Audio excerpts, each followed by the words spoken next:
From the Home Slice News Center, this is the Daily Slice for Thursday, September 22nd, 2022. I'm D-Ray Knight. This is what's going on. One person died and 3 other people were injured in a 2-vehicle crash Wednesday afternoon in Box Elder. Names of the 4 people involved have not yet been released, pending notification of family members. The Highway Patrol says a 2010 Chevy Cobalt was westbound on Country Road when it crossed the center line and collided head-on with an eastbound 2016 Toyota Tacoma.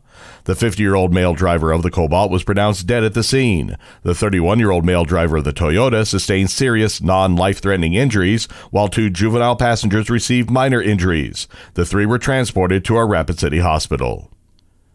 Governor Christie Gnome is being sued. Amy Rose has more. South Dakota Governor Christie Gnome is facing a lawsuit after her office refused to release expense reports to a liberal watchdog group relating to 5 out-of-state trips this year. American Oversight is an organization that files open records requests and litigation against Republican officials. It filed a lawsuit Tuesday against Noem. American Oversight alleges that the governor's office did not follow the state's open records law by claiming that releasing the records would create a threat to the governor's safety. In May, the organization had requested expense records, including lodging and travel, for Noem's 2022 trips.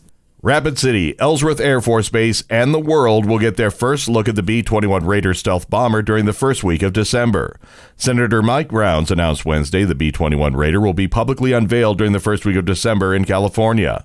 In June of 2021, Ellsworth Air Force Base was announced as the first Air Force base in the country to have the B-21s.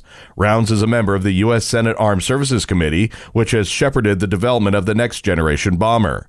Ellsworth Air Force Base's 28th Bomb Wing will house both the training squadron and the first operational squadron. In national and international news, here's the latest on the war in Ukraine.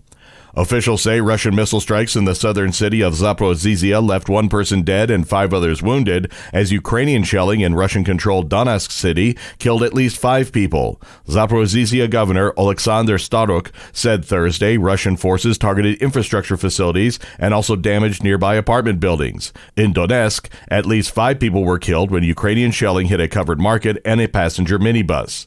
The exchange of fire came just a few hours after a high-profile prisoner swap that saw 215 Ukrainian and foreign fighters exchanged primarily for an ally of Russian President Vladimir Putin. A win for the Justice Department in its investigation of former President Trump. Amy Rose has the story.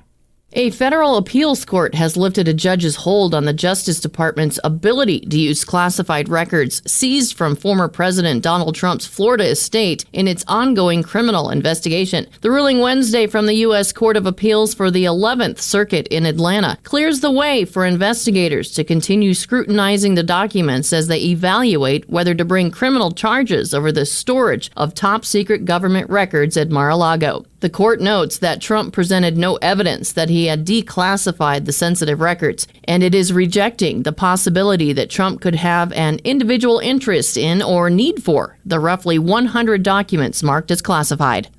The Federal Reserve delivered its bluntest reckoning yesterday of what it will take to finally tame painfully high inflation, slower growth, higher unemployment, and potentially a recession.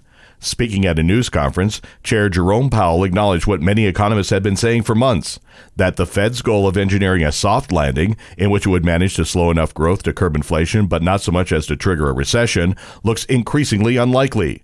The chances of a soft landing, Powell said, are likely to diminish as the Fed steadily raises borrowing costs to slow the worst inflation in 4 decades.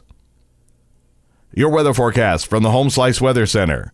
Windy with rain showers possible throughout the day and a high of 63. Tonight's low, 41. And that was your Daily Slice for Thursday, September 22nd, 2022. The Daily Slice is a production of Home Slice Media Group, hosted by D-Ray Knight with Amy Rose. Executive producer Mark Houston. Engineered by Chris Jacquez. I'm D-Ray Knight. Have a great day.